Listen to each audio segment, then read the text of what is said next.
Glória a Deus. Hoje eu quero compartilhar uma palavra falando sobre esse tema, Deus não muda. E nós temos vivido tempos em que muitas mudanças têm acontecido na nossa sociedade, né? O Covid, há mais de um ano já, um ano exatamente, né? Aqui no Brasil já começou essa pandemia em que os comércios tiveram que fechar e tudo mais. E parece que nós estamos vivendo o pior momento dela depois de um ano e voltamos para casa agora e nesse plano de emergência e infelizmente não podemos mais nos reunir, mas por um bom motivo, pela nossa saúde, pela saúde das nossas famílias, mas o nosso coração está apertado, está muito apertado porque nós queríamos viver um outro momento, né? Estar vivendo um outro momento como igreja, com todos juntos, né? E vamos orar por isso, vamos orar para que essas vacinas cumpram seu propósito e dentro de pouco tempo possamos estar vivendo uma outra fase para a glória do Senhor Jesus. Então, Deus tem falado sobre esse tema ao meu coração já há algum tempo. E eu quero ler um texto do Salmo 102, 25 ao 27 com você, de que Ele é Deus e um dos seus atributos é que Ele é imutável, Ele não muda. Diz assim, Salmo 102, verso 25 a 27. Em tempos remotos lançastes os fundamentos da terra, e os céus são obras das tuas mãos. Eles perecerão, mas tu permaneces. Todos eles envelhecerão como uma veste, como roupa os mudarás, e serão mudados. Tu, porém, és sempre o mesmo, e os teus anos jamais terão fim. Deus não muda. Deus é imutável. Aquele a quem nós chamamos de Pai jamais mudou e jamais mudará. O teólogo Wayne Grudem sintetiza isso dizendo: Deus é imutável no seu ser, nas suas perfeições, nos seus propósitos e nas suas promessas. Porém, age e sente emoções, e age e sente de modos diversos diante de situações diferentes. Isso significa, amados, que Deus, Ele é o mesmo, desde antes da criação dos céus e da terra, porque afinal de contas foi Ele que criou todas as coisas, e Ele continuará sendo o mesmo depois do fim de todas as coisas. Referindo-se às suas próprias virtudes, como longanimidade, paciência e a sua misericórdia, Deus diz ao seu povo lá em Malaquias, leia comigo: porque eu, o Senhor, não mudo, por isso vós, ó filhos de Jacó, não sois consumidos. Malaquias 3,6, Deus dizendo ao seu povo: eu sou um Deus misericordioso, eu não mudo, por isso vocês não são consumidos, dizendo ao seu povo através do profeta Malaquias. E Tiago, em sua carta, já no Novo Testamento, nos diz que todos os dons excelentes, tudo aquilo que é presente, excelente, vem de Deus. E ele diz assim, em Tiago 1, 16 e 17, não vos enganeis, meus amados irmãos, toda boa dádiva e todo dom perfeito são lá do alto, descendo do Pai das luzes, em quem não pode existir variação ou sombra de mudança. Em Deus não pode existir variação ou sombra de mudança. Deus é imutável em relação ao seu ser, em relação às suas perfeições, e isso faz parte dos seus atributos. Deus tem muitos atributos. Um deles é esse que eu quero compartilhar com você hoje. Ele não muda, Ele é imutável, mas esse atributo Ele não compartilhou comigo e com você. Você vê, nós constantemente passamos por mudanças. A primeira delas é física. Nascemos do ventre da nossa mãe, saímos de lá muito pequenos, né?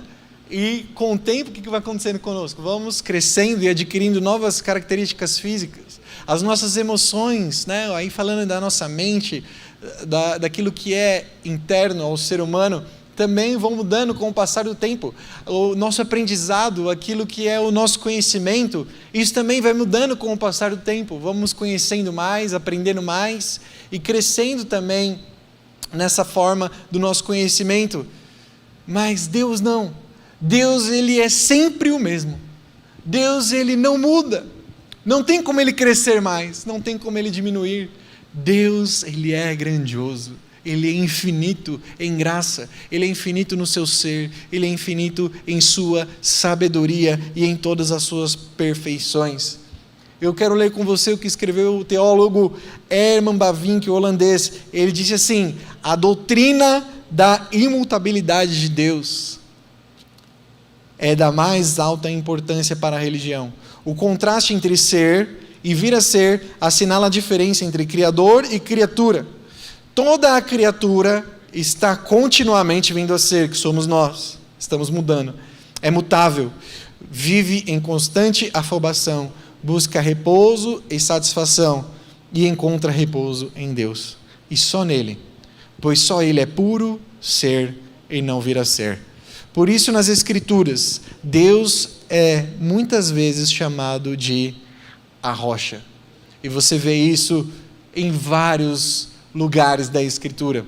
Recentemente, no nosso plano de leitura, Deuteronômio capítulo 32, nós lemos a última oração de Moisés, e ele dizendo, no verso 4, eis a rocha, suas obras são perfeitas, porque todos os seus caminhos são juízo. Deus é fidelidade, nele não há injustiça, é justo e reto. Eis a rocha, Moisés falando, na sua última oração pelo povo. Eis a rocha, contemplem, olhem para Ele. Ele é perfeito, Ele é justo, nele não há mudança. Ele não é como os deuses das terras de Canaã que vocês estão para entrar. É por isso que, nessa ilustração, nós vemos que durante a caminhada do deserto, durante 2 momentos, a água verteu de uma rocha.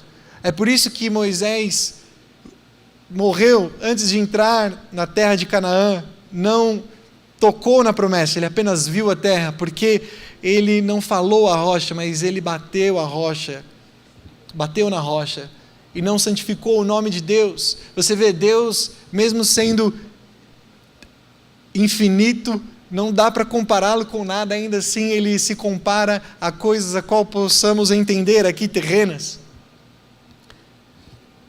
Em vários lugares da Escritura, a palavra nos ensina sobre também aquilo que Deus, que Ele é imutável em relação aos seus propósitos. Eu separei uma delas aqui em Salmos 33:11. O conselho do Senhor dura para sempre, ou seja, os seus propósitos, os desígnios do seu coração por todas as gerações. Deus também fala que não muda em relação a fatos importantes sobre a nossa identidade, sobre aquilo que Ele fez para nos fazer seus filhos.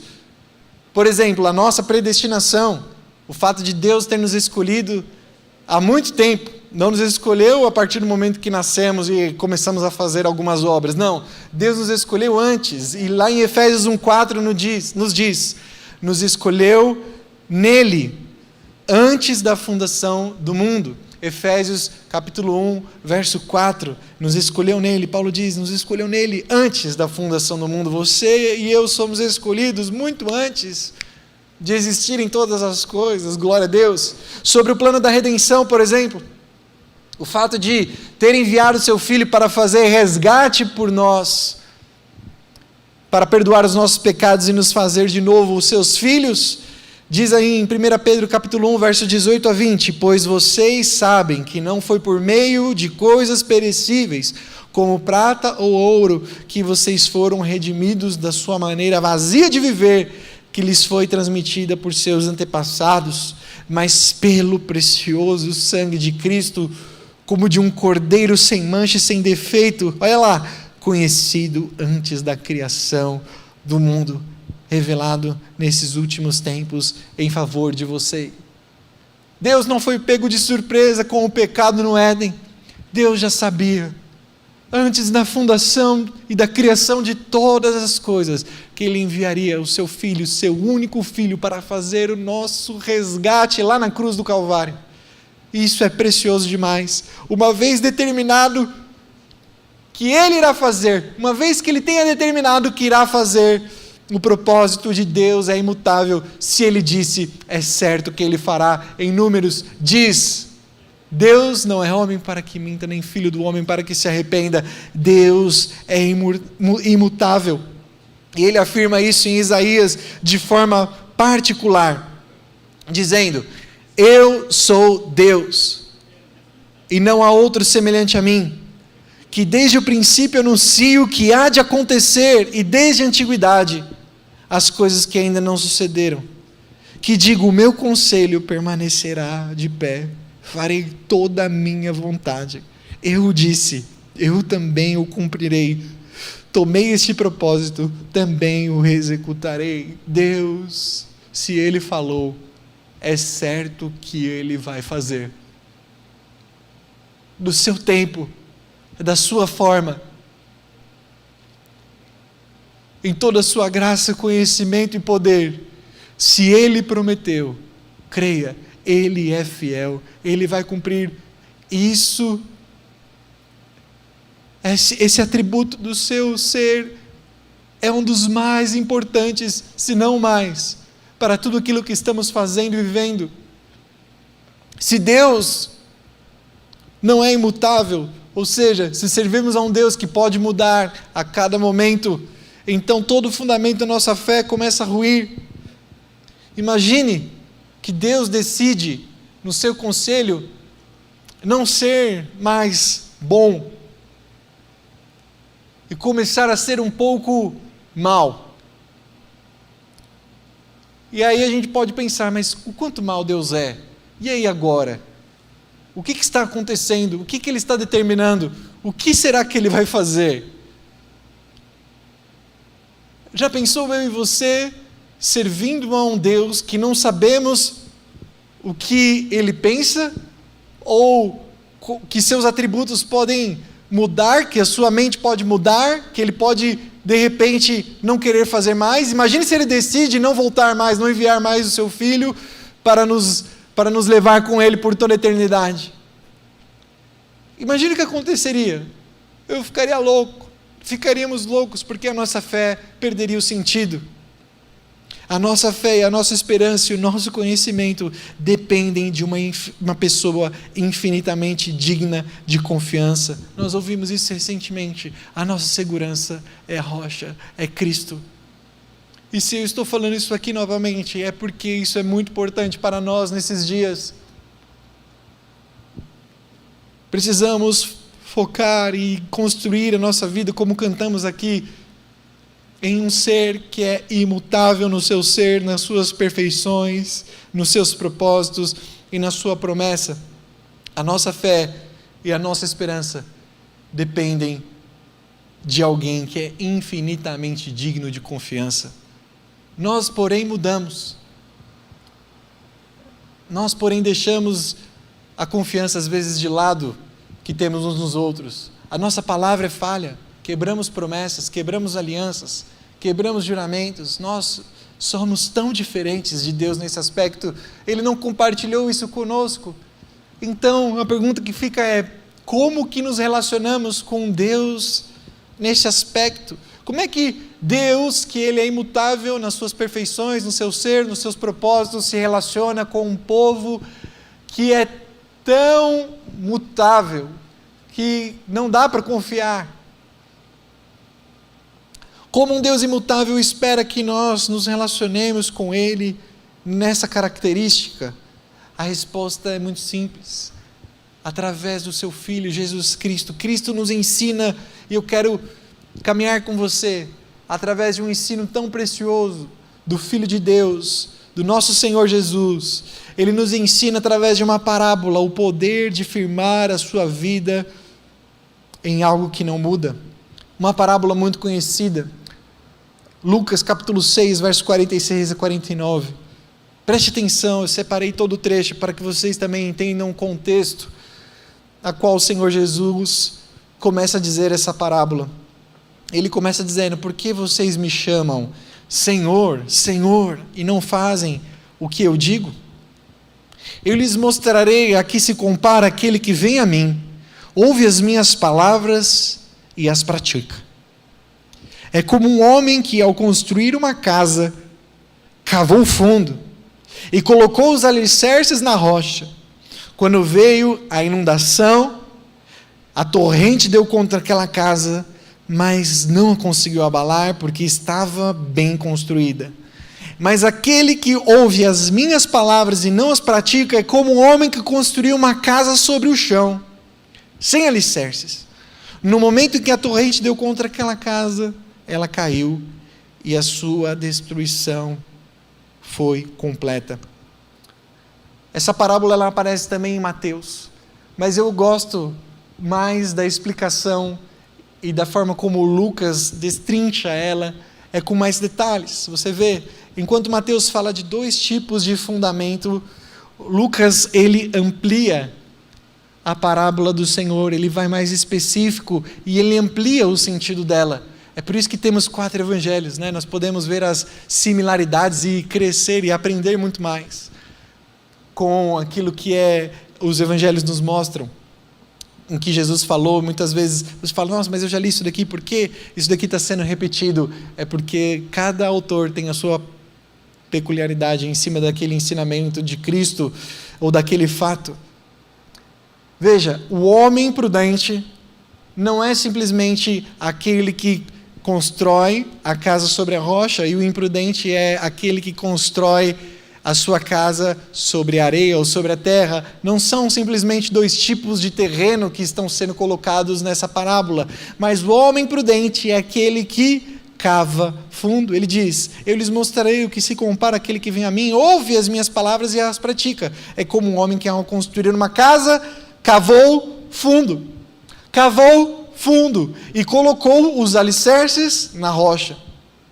Agora, o insensato, o louco, como diz a Escritura, é o que não cava, é o que não se esforça, é o que coloca a sua vida, ou constrói a sua casa, que aqui a figura da casa são os nossos projetos de vida, a nossa vida, a construção dela. Em tudo, profissão, família, desejos, emoções, ideias, serviço, trabalho, tudo o que construímos. O homem insensato, na verdade, ele não é uma questão de terreno, mas é uma questão do quanto ele cavou. E o insensato, a Bíblia diz, é aquele que constrói, na verdade, na superfície. Convenhamos, irmãos, ninguém quer que a sua casa caia. Ninguém quer que a sua vida, de uma hora para outra, seja abalada.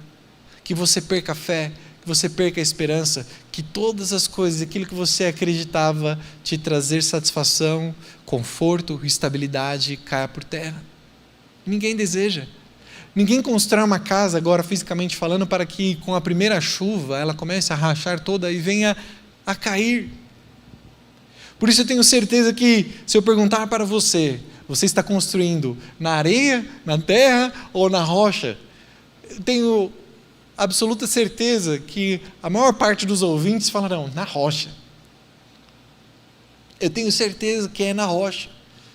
Mas então, por que temos visto nesse tempo tantas pessoas tendo a sua fé abalada, deixando de crer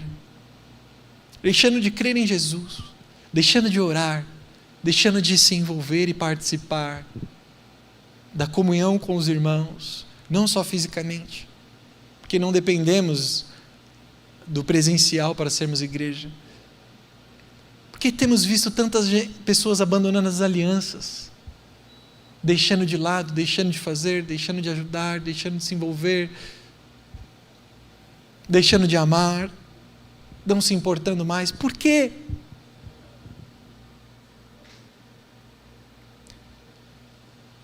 Orando e refletindo sobre esse texto, o Espírito Santo falou comigo algo que eu quero compartilhar com você. Embora essa parábola seja tão clara, que eu creio que até uma criança consegue entender ela, nós, seres humanos, temos uma fascinação, né? Nós temos um delírio por aquilo que é mais bonito. Nós temos um delírio por aquilo que é mais belo, que é mais aparente. Geralmente nós queremos construir primeiro, edificar primeiro uma boa fachada, Por isso dessa expressão, acredito, né? A gente aprende aí, é só fachada. Cabe muito bem aqui. Porque pensamos geralmente naquilo que está aparente, e isso nos chama muita atenção. Nós queremos, antes de tudo, garantir uma boa fachada, ao invés de um bom alicerce. Por quê? Porque a fachada é aquilo que as pessoas mais olham e mais admiram. E como todos os pecados, nós aprendemos isso também no Tiago, eles surgem no nosso ego, da nossa cobiça, da nossa sede de ser alguma coisa.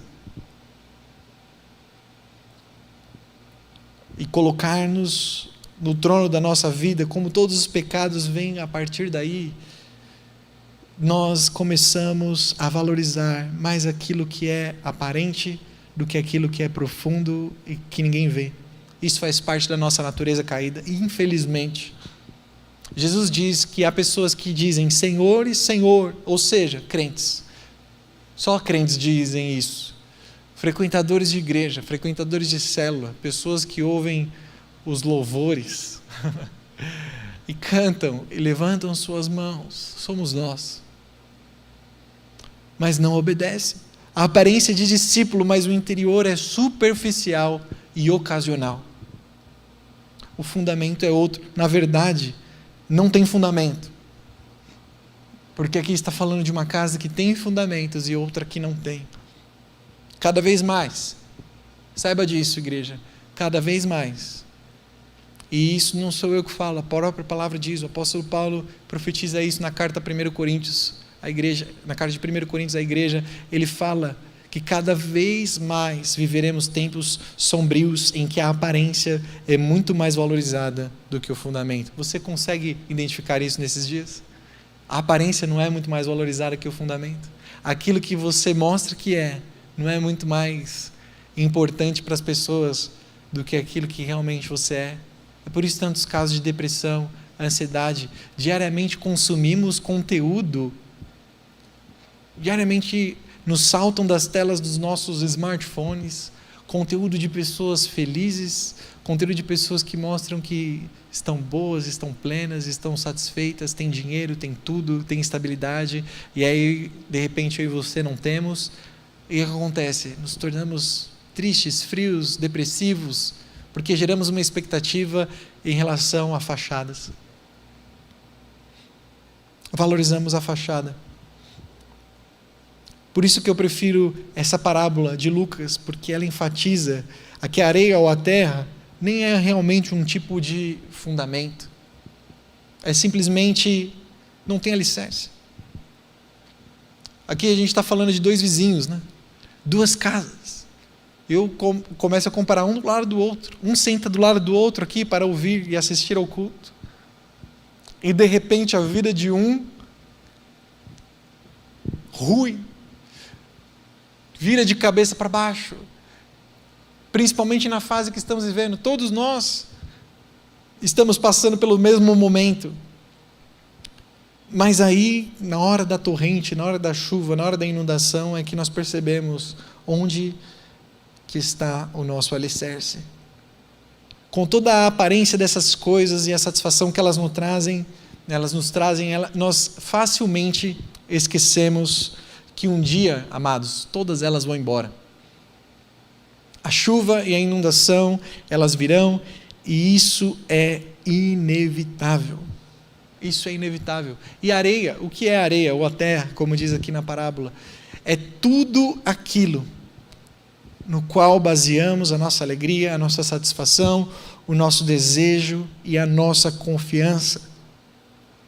Ou seja, talvez você esteja construindo a sua vida em cima do dinheiro, que é importante sim, com certeza tem muito valor, mas não é o mais importante. Nos ajuda muito, mas não é o mais importante. Não deve ser o nosso fundamento. Talvez os amigos, da saúde também, que o importante é ter saúde, né? Eu estava conversando com a Lari esses dias, a gente falando sobre isso, né? Uma coisa que ela sempre ouviu, eu também, e com certeza você também, que as pessoas falam muito disso. O importante é ter saúde, principalmente em dias de aniversário, né? Muita saúde para você, muita paz, não é? E se não tiver saúde? Não é? E se de repente a saúde for embora?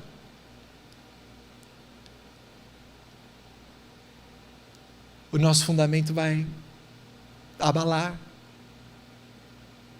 Será que realmente temos fundamento no Senhor Jesus, a ponto de ficarmos enfermos e continuarmos crentes nele, esperando nele, confiando nele? Nós podemos construir na nossa vida em cima do sucesso profissional. Temos vivido tempos disso, né? Muitas pessoas falando de como fazer sucesso profissional, em como obter sucesso e ganhar muito dinheiro e ser reconhecido e ter coisas através de ideologias políticas, né? Outra coisa que está tão latente, tão forte nos nossos dias. As pessoas têm brigado muito por causa disso, inclusive crentes, por pontos de vista diferentes, mas a fé não está fundamentada em Jesus. Podemos até fundamentar a nossa vida num ministério. Podemos fundamentar a nossa vida num ministério, naquilo que fazemos na igreja. E de repente não temos mais aquilo, mudamos de estação, as coisas mudam, não temos mais, e aí? A nossa fé é abalada, abandonamos. Podemos até colocar a nossa fé, irmãos, em cima de familiares e dos nossos filhos. Como isso chama minha atenção. Parece que tudo vai bem, e a pessoa está caminhando com o Senhor, mas de repente acontece alguma coisa no círculo familiar, ou nasce um filho, por exemplo, e daquilo vira uma idolatria, vira uma coisa tão doentia. Perdemos a fé. Esquecemos-nos de que todas essas coisas um dia vão embora. Esquecemos que todas essas coisas é Deus que nos deu para aproveitarmos aqui, para sermos bons mordomos. Elas não são exatamente nossas. Até a nossa família, nosso casamento, tudo isso. Um dia estaremos com Ele na eternidade e nada dessas coisas estarão lá presentes. O nosso ministério, na eternidade não existirão pastores ou missionários ou apóstolos. O que existirá na eternidade são os filhos de Deus. São aqueles que depositaram a sua fé em Jesus Cristo até o fim. As chuvas vieram, as inundações bateram na casa, mas aquela pessoa permaneceu ali. Não porque simplesmente ela é uma pessoa, admirada pelas suas obras, mas eu quero chegar ao final da minha vida sendo com uma característica, e eu quero convidar você para fazer essa aliança com o Senhor. Cave tão fundo que você chegue ao final da sua vida, dos seus dias, sendo reconhecido como um homem e uma mulher de fé. Os tempos mudaram, as estações mudaram. Estávamos nos reunindo há um ano atrás, hoje não mais. Mas você é achado um homem e uma mulher de oração, que lê a palavra, que ama as Escrituras, que ora, que intercede, que ama a igreja, que se importa. Se esse não é o nosso caso, eu confesso, tanta dificuldade também. E Deus me chama nesses dias, cave mais fundo, ao ponto que sua fé se torne inabalável, não para que seja visto, mas para que a glória seja do alicerce. Para que a glória seja da pedra angular. Jesus, ele dizia isso de si mesmo. Eu sou a rocha que antes estava no deserto. A rocha a qual saciava a sede do povo lá no deserto era apenas um símbolo. Hoje, a rocha veio habitar no nosso meio, há 2000 anos atrás, aliás, veio habitar no nosso meio, mas espiritualmente ela continua acessível. Para todo aquele que confessa os seus pecados e deposita a sua fé, arrependido, em Jesus. Deus, a partir daí, Não se ofende pelas nossas mudanças, porque vão acontecer mudanças, sim.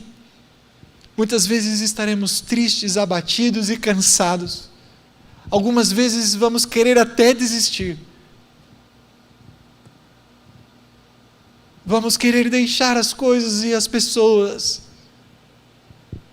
Parece que nossa fé estará por um fio, mas se ela estiver sobre a rocha, fundamentado na rocha da nossa salvação, não seremos abalados.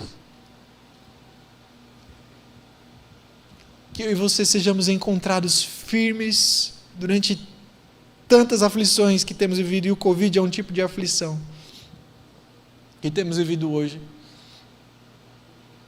E eu não falo em lado bom ou lado ruim, porque para mim só tem lado ruim.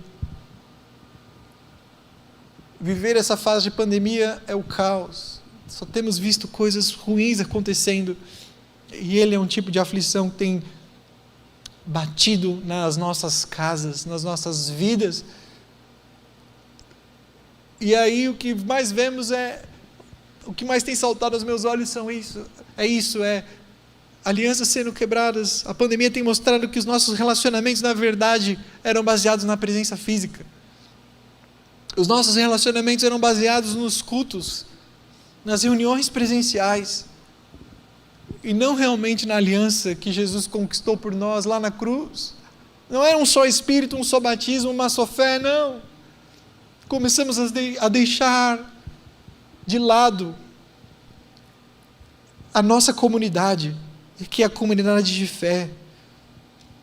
Abandonamos as pessoas que dizemos que amamos, porque a nossa vida em comunidade era limitada ao físico, às presenças. Não deixe isso acontecer com você. Uma inundação chamada Covid-19 veio muito forte, atacou as nossas casas, atacou as nossas vidas e mostrou onde está a nossa fé. Onde que está o alicerce da nossa casa? Ele é profundo ou não? Superficial? Era aparente. Domingo passado, nós falamos sobre a rocha ou a nossa segurança, a questão de estar em Cristo, Ele ser a nossa segurança, para o hoje, para agora, mas estar em Cristo também é um investimento no nosso futuro, porque hoje tudo pode ir bem, o dinheiro pode estar entrando na conta, você está gozando de plena saúde, os seus relacionamentos são excelentes, está tudo muito ótimo, mas o jogo vira, a aflição vem para todos, a parábola nos ensina, a inundação chega para ambas as casas. Vai vir, uma hora ou outra vai acontecer. Não é porque eu estou rogando praga, não. É porque a Bíblia nos ensina que uma hora todas as coisas vão acabar, seja em vida ou seja pela morte. A inundação chegará e vai mostrar onde está o nosso alicerce, aquele que gastou tempo cavando fundo. E aí que está, cavar fundo fala de esforço, a salvação vem de graça, mas o conhecimento a Deus exige esforço. Para você conhecer a Deus, vai precisar de horas e horas dedicadas à sua palavra, em oração. Você fala palavras que todos falam, Deus é bom, eu vou construir a minha vida em ti, tu és meu fundamento. Cantar é muito mais fácil do que praticar, acredite. Porque para construir um fundamento bem sólido precisa cavar. Quanto mais fundo eu e você cavamos, precisamos ir cavando e cavando e cavando e cavando, e diariamente, ou de tempos em tempos, analisar se os alicerces estão bem firmados, porque a inundação vai chegar. E no dia mau, irmãos, no dia mau, aleluia, você precisa estar com a sua fé e confiança no Senhor. Eu compartilhei esse testemunho há alguns meses atrás aqui, rapidamente vou repeti-lo. Em agosto do ano passado eu passei tão mal, tive um acesso de gastrite nervosa, fiquei durante 3 dias internado e aquilo mexeu tanto comigo. a época do Covid, do hospital, aquela coisa que me abalou, deixou a minha fé abalada. Eu chegar em casa numa quinta-feira à noite, era um dia de célula online, eu apareci ali durante um momento com os irmãos e eu fui tentar descansar um pouco e aquela noite eu não conseguia dormir, o medo tomou conta de mim. O medo começou a tomar conta de mim e eu comecei a ter medo de morrer dormindo. Eu coloquei um fone de ouvido, peguei meu celular e aleatoriamente escolhi uma palavra de um pastor que eu gosto muito para ouvir, porque meu coração estava muito apertado, e ele pregando lá em João 3. Deus amou o mundo. Deus amou o mundo de tal maneira que deu o seu único filho para morrer. Ele dizendo: Danilo, você não precisa temer a morte. Não tema a morte. O Filho de Deus, o meu filho, Deus falando no meu coração, veio já e sofreu a morte que era para você sofrer. Você não tem que temer. Não tenha medo. A morte, ela é só uma passagem para o melhor tempo que você vai ver da sua vida. As situações vêm para mostrar onde que a nossa fé realmente está. De repente tudo está muito bom e as coisas viram. Não é porque Deus é mau. Não é porque Ele é vingativo. Não é porque Ele é um mau pai ou um tirano. É porque as coisas estão realmente fadadas a acabar. Vai acabar. E o que vai sobrar? É só você e Ele na eternidade. Eu lembro de uma ilustração maravilhosa que eu vi e eu queria compartilhar com você, que cabe muito bem nessa situação aqui. Um lenhador, ele precisava cortar uma faixa de árvores, numa área de árvores, para um empreendimento. E ele pegou o seu machado, afiou muito bem, e quando ele foi derrubar a primeira árvore, ele olhou para o alto e ele viu uma fêmea de pássaro, né? Um pássaro fazendo ali o seu ninho para colocar os seus ovos. Aí ele pegou a parte de trás do machado e começou a bater na árvore para espantar aquele pássaro, para que ele não fizesse ali, porque afinal de contas ele ia derrubar a árvore. Então começou a chacoalhar e tudo começou a chacoalhar, a árvore começou a chacoalhar e aí a passarinha lá foi e saiu daquela árvore. E o que aconteceu? Ela foi para uma outra árvore, uma árvore ainda da área em que aquele lenhador ia cortar. Então ele foi na outra árvore e fez a mesma coisa. Começou a dar com a parte traseira do machado para tudo balançar, e a árvore começou a chacoalhar e a passarinha foi lá e saiu e foi para outra árvore. E assim aconteceu em várias árvores, até que em um determinado momento, na última árvore, a passarinha foi, alçou o voo e pousou numa rocha. E ali não chacoalhou, e ela começou a fazer o seu ninho ali. Um dia, todas as árvores desse mundo vão cair. Todas as árvores desse mundo vão cair. E você e eu, como pássaros, podemos pensar: mas por que eu, Deus? Por que está acontecendo isso? O Senhor não é bom, o Senhor não é Pai. O Senhor não é o Deus que cuida dos seus filhos. Deus está querendo que você coloque a sua fé no lugar certo. Um dia todas as árvores desse mundo vão cair, mas a rocha, Jesus, a sua fé nessa rocha deve ser inabalável, porque Ele jamais muda, jamais mudou e jamais mudará. Por isso que, como igreja, nós precisamos estar firmes, constantemente na rocha. Jesus disse para Pedro, em Mateus capítulo 16, eu não coloquei aí, mas é um trecho tão conhecido. Quando Jesus perguntava aos seus discípulos: quem as pessoas dizem que eu sou? E Pedro disse: tu és o Cristo. O Senhor disse para ele: Pedro, sobre essa rocha a qual você depositou a sua fé, agora eu edificarei a minha igreja. Por várias vezes ele disse: a pedra angular, eu sou a pedra angular, ou seja, eu sou o fundamento para uma edificação. Os construtores rejeitaram, os fariseus, o povo rejeitou. Para muitos, ele é pedra de tropeço, e acontece até hoje. As pessoas ouvem o que Jesus diz, elas querem os benefícios da fé, mas quando elas ouvem sobre o senhorio, que Cristo ele não veio simplesmente para te dar conhecimento, mas ele veio para pegar e cobrir todo o seu ser. A partir daí, tudo que ele diz, tudo que ele manda, tudo que ele ensina deve ser praticado. A lei de Cristo: amar a Deus acima de todas as coisas e amar o próximo como a si mesmo. Essa é a lei de Cristo.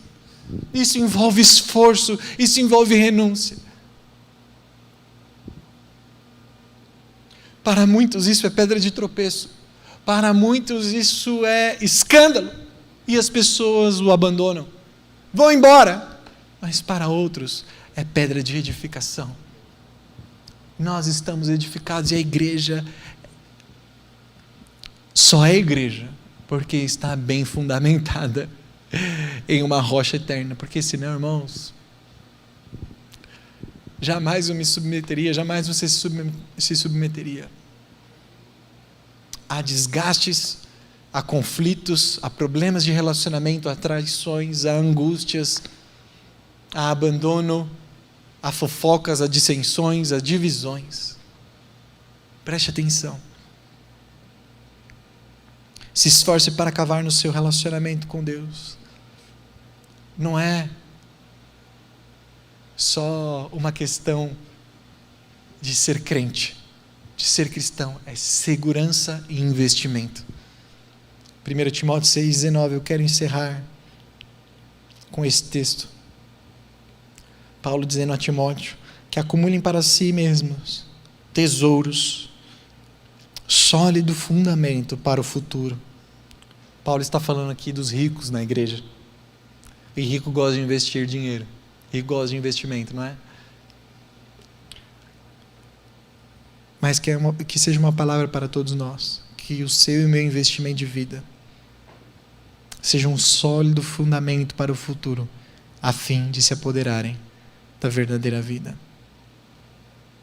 Que ao final da sua vida, amado, que ao final da sua vida, minha irmã, meu irmão, você seja achado fiel, constante. E é o que mais é admirado. Perante o seu caixão, enfim, sua lápide, as pessoas possam dizer: foi fiel até o fim, amou até o fim, serviu a igreja até o fim, se submeteu até o fim, amava Jesus.